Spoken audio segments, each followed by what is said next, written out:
Capítulo 7. Um pequeno mundo dentro da montanha. Um dos anões, que possuía uma barba branca e parecia o mais velho de todos, aproximou-se e falou: Estou na nossa cidade. Desde o tempo dos avós dos nossos avós, vivemos aqui nesta montanha e nunca ninguém veio perturbar nossa paz. Só vocês. E ainda pergunta onde estão? Nós é que devíamos perguntar o que vieram fazer aqui. Riu-se os outros que haviam se aproximado riram também. Cecília falou: Nós não sabíamos, senão não teríamos vindo perturbá-los. Viemos dar um passeio até o alto com o nosso padrinho. Não temos culpa se a pedra em que estávamos sentados virou conosco. Lúcia perguntou: E como podem viver aqui? Não falta ar? Tem comida? O de barba branca riu mais e perguntou: Está faltando ar para você? Não. Ora esta, nem para nós. Duas anãs haviam se aproximado de Lúcia, Vera e Cecília. Examinavam as três meninas e sorriam. Uma delas perguntou: O mundo lá fora é muito bonito? É sim, disse Vera. Uma beleza. O de barba branca falou, irritado. Mulher é sempre curiosa. Olha o que ela quer saber.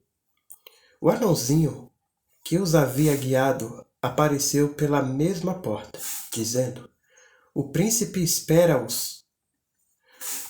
Quer conhecê-los. Façam um favor de me acompanhar. Kiko disse baixinho: O quê? Eles têm príncipe? Psiu, fez Oscar. Não fale. Acompanharam o anão e entraram pela porta indicada.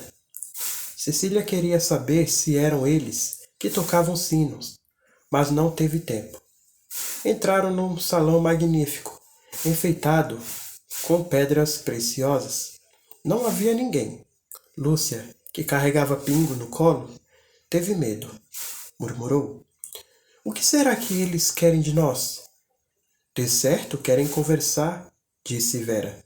Saber como é o mundo, como é que a gente vive, pois eles vivem aqui dentro desta montanha e não sabem e não saem nunca. Vou carregar Pipoca, senão ele é capaz de fazer alguma coisa imprópria aqui neste salão tão bonito. Eu acho que eles são bons, disse Cecília. Gente que ri e é amável com os outros não podem ser má. Também acho, murmurou Oscar. Mas que beleza de salão! Veja um pouco. Nesse momento, uma porta abriu-se na parede, na frente deles, e apareceu um grupo de anões com roupas de veludo de várias cores. Um deles tinha uma coroa de brilhantes na cabeça.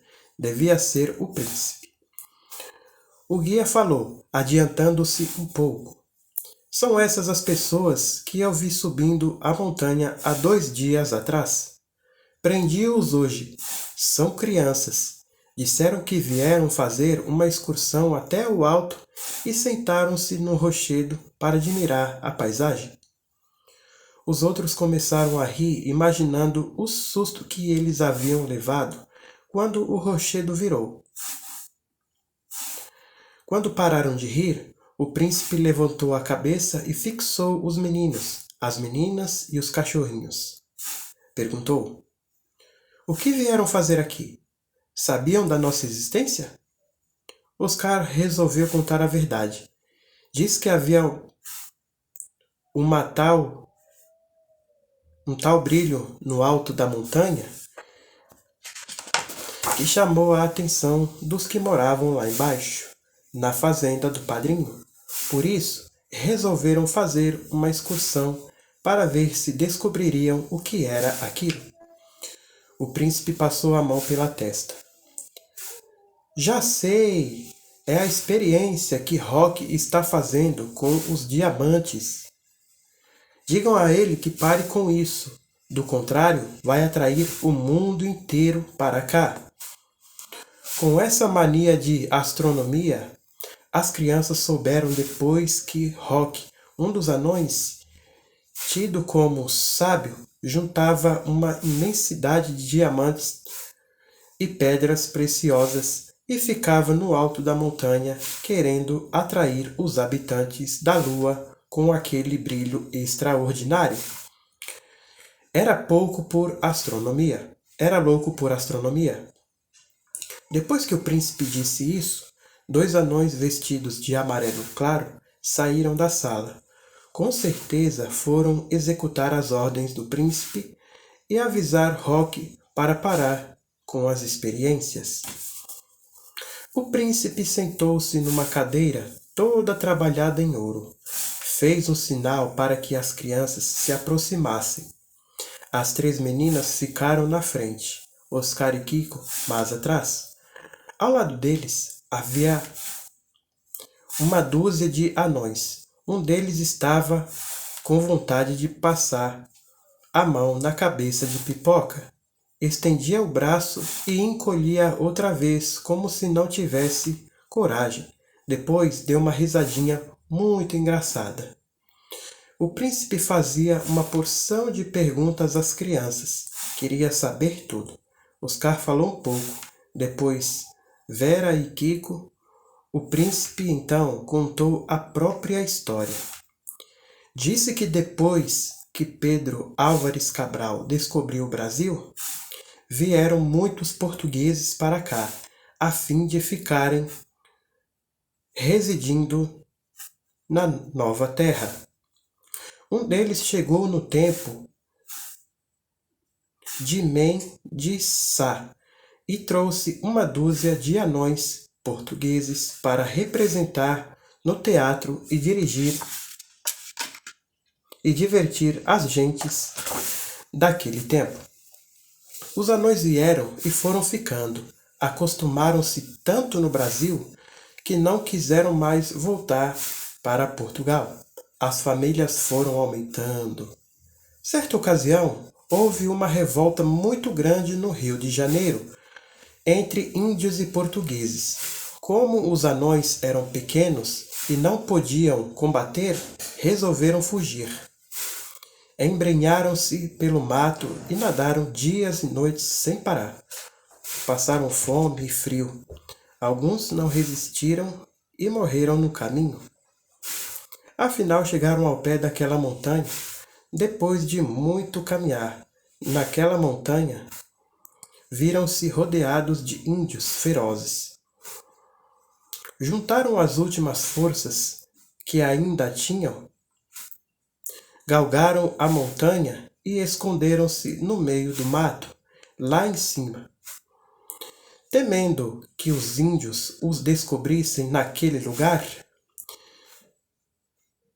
escavaram a terra por trás de um rochedo e ficaram escondidos ali dias e dias, comendo raízes e bebendo água. Tinham trazido com eles algumas galinhas, cavalos e cães. Resolveram morar sempre no alto, pois ao menos estavam longe dos índios ferozes e dos perigos. Havia água em abundância da fonte que nascia entre as pedras. Um dia resolveram aumentar a escavação para que a moradia ficasse mais agradável. Descobriram então uma grande caverna muito confortável e cheia de diamantes, ouro e pedras preciosas. Essa caverna ficava no centro da montanha. Como não precisassem de ouro, começaram a trabalhar com ele, usando-o com material comum. Fizeram cadeiras de ouro, casas de ouro, calçadas de ouro, portas de ouro. Isso tinha acontecido há muitos anos, no tempo em que viviam os avós dos seus avós. Com o correr do tempo, haviam nascido mais anões e por isso eles agora eram muitos. As famílias haviam aumentado. Os cavalos haviam morrido porque não podiam correr dentro da montanha. Os cães também haviam morrido, mas as galinhas não. Estas haviam aumentado tanto que agora eram em número considerável. Assim viviam ali, no alto da montanha, os descendentes daqueles que se esconderam dos índios ferozes. Sentiam-se felizes e não pretendiam deixar nunca mais a cidade que haviam construído. Ali dentro não havia guerras, nem índios, nem maldades, nem perseguições. Viviam todos uma vida alegre e pacífica. Ele era príncipe porque seu povo o havia elegido para governar. Iria casar-se no dia seguinte com a princesa Filó, que eles brevemente iriam conhecer. Viviam no meio de ouro e comiam em pratos de ouro, mas isso não tinha valor para eles, nem o dinheiro. Para que o dinheiro, num lugar em que o ouro era tão abundante e vivia rolando pelas ruas? Por isso eram felizes. Não havia ambição, nem ganância, nem inveja entre os anões. Quando o príncipe acabou de falar, uma porta rangeu de leve entre as paredes e uma anãzinha muito bonita entrou no salão. Estava vestida com um tecido feito de fios de ouro e diamantes. Mal cumprimentou o noivo e os outros que estavam com ele, olhou as crianças e perguntou numa vozinha infantil: São as crianças encontradas na porta da nossa cidade? O príncipe levantou, dirigiu-se a ela e, com toda a cerimônia, inclinou-se e apresentou-a às crianças estupefatas. Minha noiva, a princesa Filó,